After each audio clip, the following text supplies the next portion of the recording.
Okay, so you're about to walk into, say, a book club meeting, right?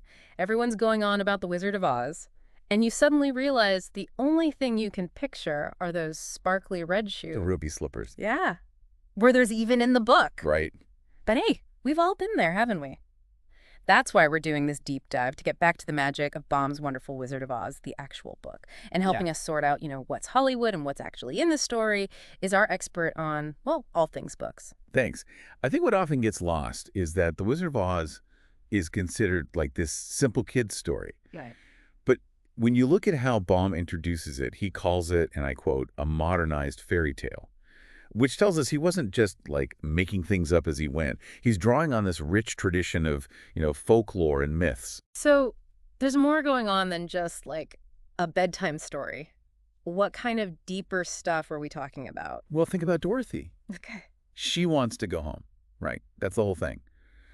But it's not as simple as just a place, is it? No, I see what you mean. She's searching for this sense of belonging, like a purpose. And I mean, isn't that something we're all trying to figure out in our own lives, no matter how old we get? Absolutely. I mean, that whole somewhere over the rainbow thing Right. totally resonates, even as an adult. And speaking of rainbows, Baum paints a pretty vivid picture of Oz with all the colors, right? Yeah. We've got the blue munchkins, the yellow winkies. It's like stepping into one of those kaleidoscope toys. And then there's Kansas, described as, what, dull and gray. Yeah. And I think that's the key, because Baum isn't just, picking colors out of a hat. No, there's a meaning behind it. Right. Oz is bursting with, like, pure imagination. It's this fantastical world, while Kansas is like everything's lost its sense of wonder. It almost makes you wonder, was Oz even a real place? Or was it just something Dorothy dreamed up? That's the beauty of it, though, isn't it? Yeah. Baum leaves that open to us. Whether it was real or all in her head, Oz shows us how powerful our minds are, how we can find magic in the everyday if we just know where to look. And talk about finding the extraordinary within. We've got to mention the Scarecrow. I mean, the guy's dead set on getting a brain, but he's already pretty clever, don't you think? Oh, absolutely. He's full of surprises. Like when they're stuck in that poppy field, Yeah. who's the one who figures out how to use those little field mice to escape? The Scarecrow, that's right. And don't forget, he builds that raft to get them across the river. Exactly. May not be textbook, but he uses what's around him. That's the point Baum's making. Intelligence isn't just knowing stuff. Right. It's more than that. It's how you adapt, how you solve a problem. So maybe the real journey for the Scarecrow isn't about getting smarter in the way he thinks, but realizing the smarts he already has. See, now you're getting it. And I think that's where Baum wants us to look at ourselves. Like, what do we consider intelligence? Are we giving enough credit to people who think outside the box? Which leads us to another character who never seems to give himself enough credit. The Cowardly Lion. Oh, the lion. Wants courage more than anything, yet every time they're in a tough spot, he's the first one to jump in. Well, think about when those Kaledias attacked. Yeah, those things were scary. He could have hidden, easily. But he didn't. He charged right in, protecting his friends without even thinking twice. He fought that giant spider, too. It's almost like Baum is saying, look, courage isn't about never being afraid. It's about what you do when you are afraid. That's good. Because the lion might want courage, but his actions, they're screaming that he already has it. And you know what's funny? Even after he's proven himself, like a dozen times, the others still call him cowardly. It's like, come on, give the guy a break. I know, right? It just shows you how much words can affect us. For real. How we can start believing those labels even when they're totally off. Yeah, he thinks he's a coward, even when he's being, well, kind of a hero. Exactly. Maybe that's his real journey. Not finding courage, but seeing the courage he already has. Kind of makes you think, right? Yeah. Makes you think we're all guilty of that a little bit, Like doubting ourselves, thinking we're not good enough. A little bit of imposter syndrome, maybe? Totally. But speaking of hidden depths, what about the wizard himself? I mean, that whole reveal, when they realize he's just a humbug. Oh, that's a good one. It changes everything, doesn't it? It does. Because at first you're like, wait, is Baum serious? Is he really pulling the rug out from under them? You're right. Like, if the wizard's just some guy, does that mean their whole journey was a waste? Exactly. Yeah. Like, what's the point of a diploma if the guy who gave it to you is a total fake? Right. But here's the thing. What does the wizard actually do for them? Think about it. Okay, He doesn't magically give them what they want, does he? He shows them they had it all along. I see what you mean. Like he guides them to discover it within themselves. So it's not the wizard's power that matters, it's their own self-belief. Exactly. The scarecrow's brains, the Tin Man's heart, the lion's courage, all those qualities were already there. They just needed to believe in themselves, to see them, to use them. It's almost like the wizard, even though he's faking it, he plays a part, you know? Wow, that's kind of a mind bender, isn't it? A fraud who accidentally helps everyone find their true selves. Right.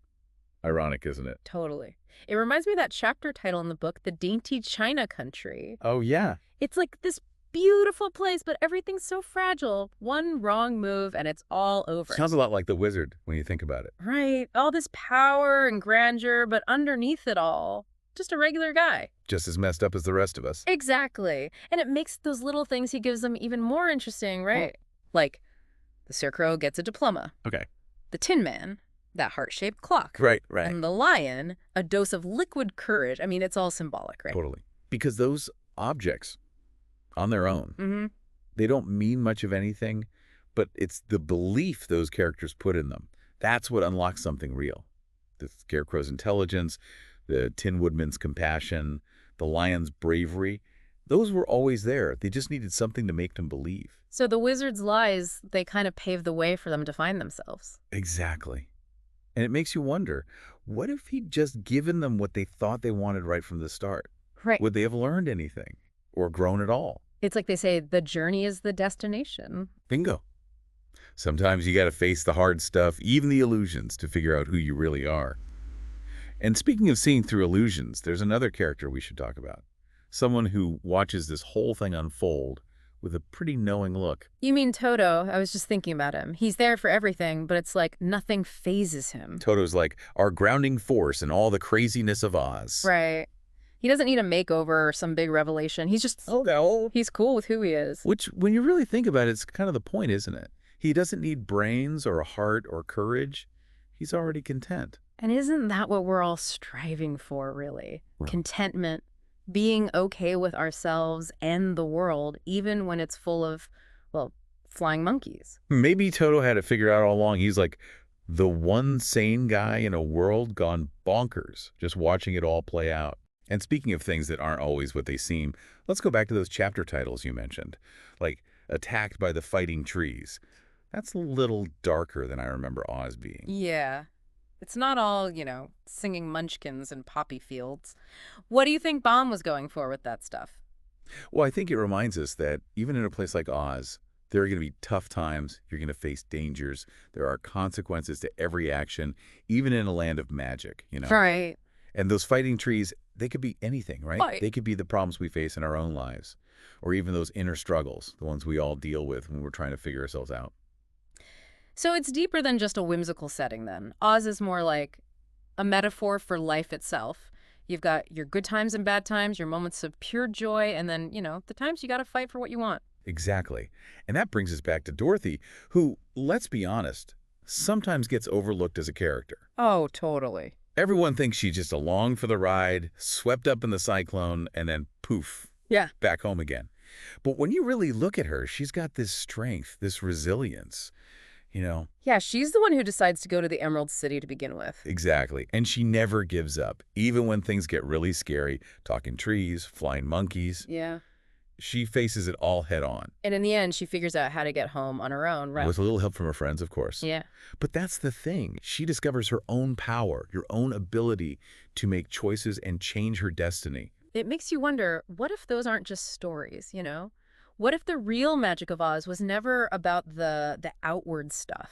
What if it's about that journey we all take to face our fears, find our strengths, and, well, create our own happy endings? And that right there, that's why people are still reading this book over 100 years later.